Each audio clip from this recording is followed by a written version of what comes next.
প্রিয় দিনী ভাই এবং বোনেরা, আজকে আমরা এমন একটি আমল জানবো। প্রিয় নবী সাল্লাল্লাহু আলাইহি ওয়াসাল্লাম এমন ছোট্ট একটি আমল শিখিয়েছেন।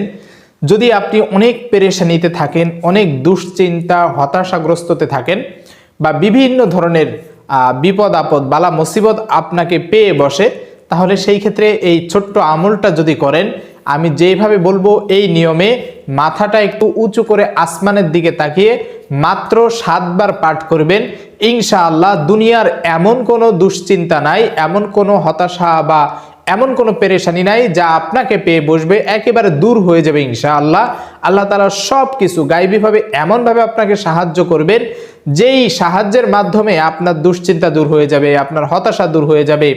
মানুষ বিভিন্ন সময় দুশ্চিন্তায় ভোগে, কারণ অনেক সময় দেখা যায় অনেক ঋণ থাকে, আবার অনেক সময় দুশ্চিন্তায় ভোগে মানুষ যখন অভাব অনটনে থাকে যে কিভাবে সংসার চালাবে।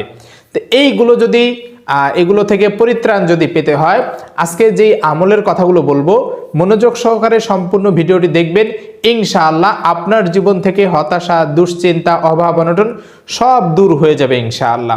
প্রিয় দিনী ভাই এবং বোনেরা, আল্লাহ তাআলা বান্দাকে যেমনিভাবে দুনিয়াতে পাঠিয়েছেন, বান্দার রিজিকের ব্যবস্থাও আল্লাহ তাআলা করেছেন। আমি আপনি দুনিয়াতে এসেছি, যতক্ষণ পর্যন্ত আমাদের হায়াত রয়েছে আল্লাহ তাআলা রিজিক দিবেনই দিবেন। কিন্তু এরপরও মানুষ এই রিজিক অন্বেষণ করতে যে, অর্থাৎ টাকা পয়সা, খাবার দাবার এগুলো খুঁজতে যে অনেক সময় হতাশায় ভোগে, যে আগামীকাল কি খাবো, আগামীকাল কি পরবো, আমার আগামীকাল যে টাকা পয়সার প্রয়োজন, এগুলো কিভাবে ব্যবস্থা হবে।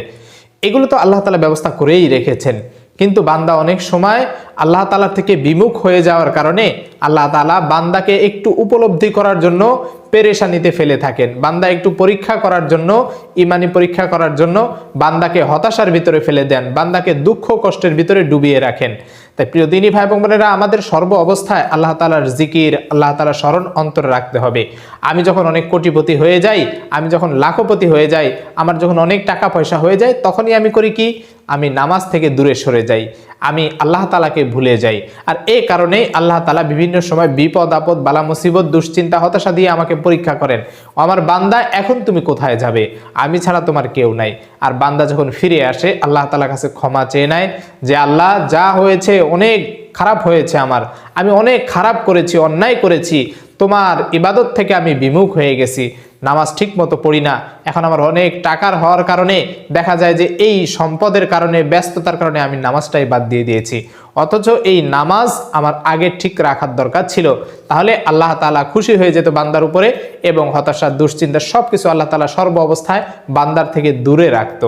আজকে আমরা এমন কিছু আমল শিখব, যে আমলগুলো আমরা যদি সঠিক নিয়মে করি, তাহলে ইনশাআল্লাহ আমাদের জীবনে কোনো হতাশা থাকবে না, কোনো দুশ্চিন্তা থাকবে না, কোনো অভাব অনটন থাকবে না। প্রিয় দিনী ভাই এবং বোনেরা, কিছু কিছু আমল, সেই ছোট ছোট আমলের বিষয়গুলো আগে বলে নেই, আজকের মূল যে আমলের কথা এটাও বলছি। তো আগে যদি আমার এই জিনিসটা মনে রাখতে হবে যে আমার ঋণ যদি থাকে, এই ঋণের কারণে কিন্তু আমার হতাশা পেয়ে বসে, আমার দুশ্চিন্তা পেয়ে বসে। যদি আপনার পাহাড় পরিমাণও ঋণ থাকে, সমুদ্রের ফেনা পরিমাণও ঋণ থাকে, এই ছোট্ট দোয়াটা আপনি বেশি বেশি করে পড়বেন। সেটা হচ্ছে আল্লাহুম্মা কফিনি বিহালালিকা আন হারামিক ওয়া আগনিনি বিফাদলিকা আম্মান সিওয়াক। বিশেষ করে এই ছোট্ট দোয়াটা আপনি জুমার দিনে যখন জুমার নামাজ শেষ করবেন, সেই সময় যদি আপনি পারেন 70 বার পড়বেন, কারোর সাথে কথা না বলে এটা পড়বেন, তাহলে দেখবেন যে আপনার জীবনে যত ঋণ আছে এই ঋণগুলো পরিশোধ হয়ে যাবে। আপনার জীবনে যদি কোনো ধরনের অভাব অনটন থাকে, মূল কথা যত বিপদ আপদ থাকে, এগুলোর দ্বারা আল্লাহ তাআলা দূর করে দিবেন। আপনার সংসারে কোনোদিন রিজিকের অভাব হবে না। আপনি মাগরিবের পরে আরো একটা আমল করতে পারেন, যদি আপনার রিজিকের অভাব থাকে, সূরা ওয়াকিয়া। এই সূরা ওয়াকিয়াটা আল্লাহ রাসূল সাল্লাল্লাহু আলাইহি সাল্লাম সাহাবাদেরকে বেশি বেশি পড়তে বলতেন, যে তোমরা মাগরিবের পরে সূরা ওয়াকিয়া বেশি বেশি তেলাওয়াত করবে, কারণ এই সূরা ওয়াকিয়ার এতটাই ফজিলত যে আল্লাহ তাআলা তার বান্দাকে রিজিক এমনভাবে দিয়ে থাকেন, এমন গায়বীভাবে দিয়ে থাকেন, সেটা বান্দা কল্পনাও করতে পারে না। তাই আমি আপনি এই সূরা ওয়াকিয়ার আমল বেশি বেশি করে করব। প্রিয় দিনী ভাই এবং বোনেরা, এরপরে ছোট্ট একটা নামের কথা বলি। এই নামটা আপনি বেশি বেশি করে আপনার জবান দিয়ে উচ্চারণ করবেন, অর্থাৎ আল্লাহ তাআলার এমন মহান একটি নাম ইসমে আজম বলা হয়। এই ইসমে আজমের দ্বারা আপনার এমনভাবে আপনাকে আল্লাহ তাআলা গায়বীভাবে সাহায্য করবেন যেটা আপনি কল্পনাও করতে পারবেন না। আল্লাহ রাসূল সাল্লাল্লাহু আলাইহি সাল্লামের একজন সাহাবী তিনি নামাজের মধ্যে কিছু বাক্য বলে উঠলেন এবং প্রিয় নবী সাল্লাল্লাহু আলাইহি ওয়াসাল্লাম সেই বাক্যগুলো শুনে তাকে পরে জিজ্ঞাসা করলেন যে তুমি কোন বাক্যগুলো বললে।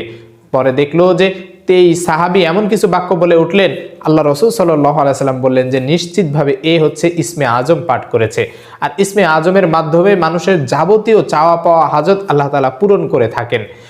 আপনি যদি অভাব অনটনে ভুগি, আমার যদি টাকা পয়সার প্রয়োজন হয়, মনের আশাগুলো পূরণ করতে হয়, এই ইসমে আজমের আমল করতে হবে। এটা আপনি যে কোনো সময় পড়তে পারেন। বিশেষ করে আপনি যদি রাতে ঘুমের সময় যদি এই আমলটা করেন, ইনশাআল্লাহ দেখবেন যে সকালে হয়তোবা ফেরেশতারা টাকার বস্তা নিয়ে আপনার বাড়ির সামনে ফেলে দিতে পারে। দেখা যায় আপনার বালিশের নিচে টাকা রাখতে পারে। আল্লাহ তাআলা চাইলে কি না সম্ভব, কিন্তু আল্লাহ তাআলা হয়তোবা এইভাবে দেন না। আপনি যদি ইসমে আজমের আমলটা করেন, আল্লাহ তাআলা হয়তোবা এইভাবে না দিয়ে এমনভাবে দিতে পারেন যে আপনি যেভাবে কামাই রুজি করতেছেন এত পরিমাণে বরকত দিবেন, দেখবেন যে 1 মাসের ভিতরে আপনি ব্যবসা বাণিজ্য করতেছেন, এত পরিমাণ লাভ হবে যে আপনি কল্পনাও করতে পারবেন না। এবং অন্তর্ধারা এটা সাক্ষ্য দিতে আপনি বাধ্য হবেন যে নিশ্চিত আল্লাহ তাআলার গায়বী সাহায্য রয়েছে। আল্লাহ তাআলা এমনভাবে গায়বীভাবে সাহায্য করেছেন যার কারণে আমি টাকার মালিক হয়ে গেছি। যদি আপনি এইভাবে যদি আমলটা করেন, টাকার মালিক হয়ে যাবেন। তো আজকের যে বিষয়টা, যে ছোট্ট আমলের কথাটা বলবো, প্রিয় নবী সাল্লাল্লাহু আলাইহি ওয়াসাল্লাম যখন খুব দুশ্চিন্তায় থাকতেন, খুব হতাশাগ্রস্তে ভুগতেন, তখন আসমানের দিকে মাথাটা উঁচু করে তখন এই ছোট্ট দোয়াটা পাঠ করতেন। এই দোয়াটা আপনি বেশি বেশি করে পড়বেন।